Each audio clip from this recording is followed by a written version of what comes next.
Olivier nous rejoint. Bonjour Olivier.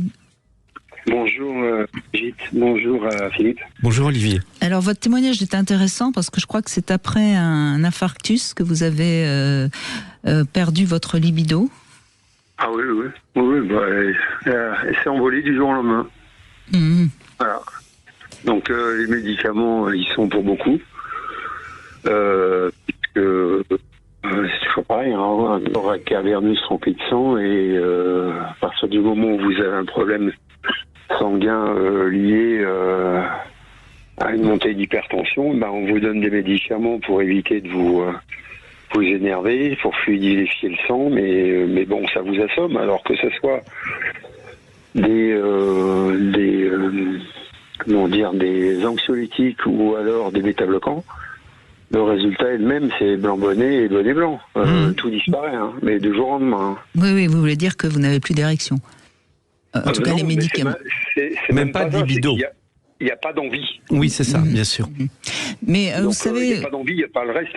Oui, bien sûr, Olivier, mais il n'y a pas d'envie. Peut-être que c'est un peu les médicaments, puis c'est peut-être aussi... vous savez, quand on a une grave maladie ou quand on a eu un accident qui nous fait avoir peur de mourir, et l'infarctus c'est quand même souvent ça peut aussi couper net la libido. Ouais, j'avais peur aussi parce qu'il y a aussi dans la tête, il y a aussi autre chose qui se passe. Ouais. C'est que à la rééducation derrière que j'ai pas eu tout de suite puisqu'on était dans les années Covid. Moi, mon cardiologue, il m'a dit quoi qu'il arrive, tu dépasses pas 140 pulsations minutes. Le problème, c'est qu'en phase d'excitation, tes 140 pulsations minutes, tu passes par-dessus en courant. Oui, donc forcément, tu as ça coupe la libido, oui, ça coupe l'excitation, j'imagine. Dans la tête, tu as une idée de dire, écoute, au fait, je m'éclate, je me sens bien, mais si ça va trop loin, je peux y rester. Et ça vous lâche pas. Oui, mais bien sûr. Et c'est ça qui tue la libido. Oui, mais pour moi, c'est une corrélation de plein de choses. C'est ce qu'il y a dans la tête, c'est aussi la peur d'avoir un autre accident cardiaque. Bien sûr. Non, mais tout ça, Olivier, on l'entend tout à fait. La question qu'il faut vous poser aujourd'hui, c'est est-ce que vous vivez bien sans libido et que vous êtes heureux comme ça, ou est-ce que vous en souffrez ? Alors, moi, je vous le dis clairement, aujourd'hui, je suis plus du tout dans ce contexte-là. Par contre, à l'époque, étant donné que l'envie était coupée, franchement, j'en avais plus rien à foutre. C'est le cas de le dire. Je m'en foutais. D'accord. Je m'en foutais royalement. En plus, quelques mois après mon infarctus, ma compagne décide d'arrêter, ce que je comprends. Derrière, moi, j'en suis pas resté là. Je me suis reconstruit parce que derrière, il y a tout qui dégringole. Il y a aussi le mental qui dégringole. Vous pouvez pas passer d'une vie à 3000 km/h et vous retrouver dans un lit pendant 2 ans et demi sans qu'il y ait des conséquences psychologiques. Et ça aussi, ça joue sur le facteur de la libido parce que tout est détruit. Tout est détruit et en fait, vous repartez sur un champ de ruines. Il faut tout reconstruire pas à pas, brique par brique, en prenant le temps.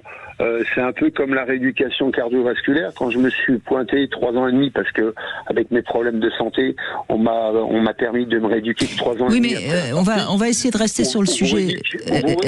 Excusez-moi, Olivier, je vous coupe, mais c'est important qu'on reste sur le sujet. Mais justement, ça fait partie du sujet parce qu'en fait. Non.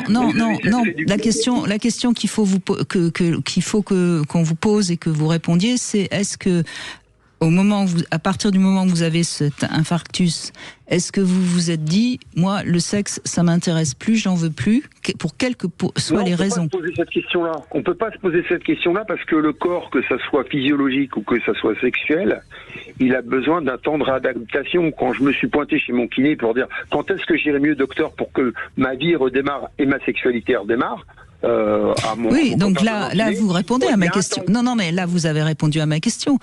Donc, en fait, c'était pas du tout vous n'étiez absolument pas devenu asexuel. Vous étiez en souffrance. Et vous n'aviez pas le choix. Et vous n'aviez pas le choix, mais vous n'aviez qu'une envie, c'était le retrouver, ce désir et cette libido. Oui, mais sauf que vous avez un temps qui est indéfini et qui ne peut être contrôlé.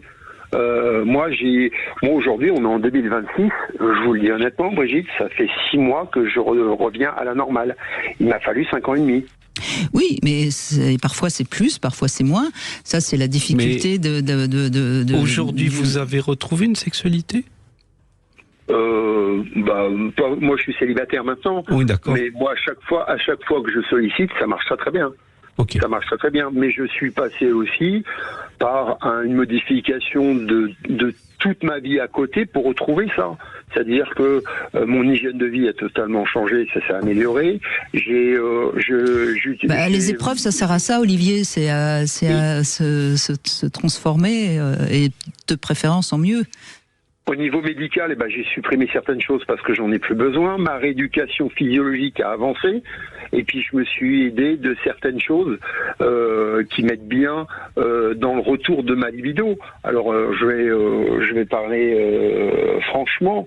Il y a 2 choses qui m'ont très bien aidé. C'est 2 compléments alimentaire que je prends tout le temps, qui est en fait le shilajit et la chiquistérol. C'est une testo. Oui, mais là, on est encore une fois loin du sujet du jour. Qui m'a aidé à retrouver ma libido. Oui. Ça m'a donné un coup de pouce pour retrouver ma libido. Parce que j'avais les médicaments dans le sang vont durer un certain temps et ça vous pouvez pas le savoir. Votre vitesse en fait. Ce qui est important d'entendre, c'est que vous, la sexualité, elle a été subie. Elle a été subie à cause de cet accident, à cause de ce qu'on a suivi, et qu'aujourd'hui vous êtes en reconstruction, que forcément le regard que vous portez sur la sexualité n'est plus le même, mais ça n'a jamais été un choix. Il n'y a pas un moment dans votre vie où vous vous êtes dit c'est bon, ça m'intéresse plus, je deviens. C'est l'accident cardiaque qui m'a mis devant le fait accompli. Voilà. Et j'ai pas été obligé de faire. J'ai pas le choix. En fait. Oui, tout à fait, j'entends. Bien sûr. Il a fallu que j'assume. Voilà. Bien sûr. Et vous avez été obligé d'assumer, mais ça n'a pas été un choix facile. C'est pas un choix facile et choisi. Et on entend bien à quel point, de toute façon, vous êtes encore en train de payer un peu le prix et que vous avez encore. Il faudra peut-être encore un petit peu de temps pour que vous retrouviez un nouvel équilibre, mais vous êtes sur le bon chemin et vous allez le trouver, Olivier. Merci en tout cas. Je vous remercie. Non, c'est nous. Merci à vous. Mais je vous en prie. Merci à vous. Bon courage.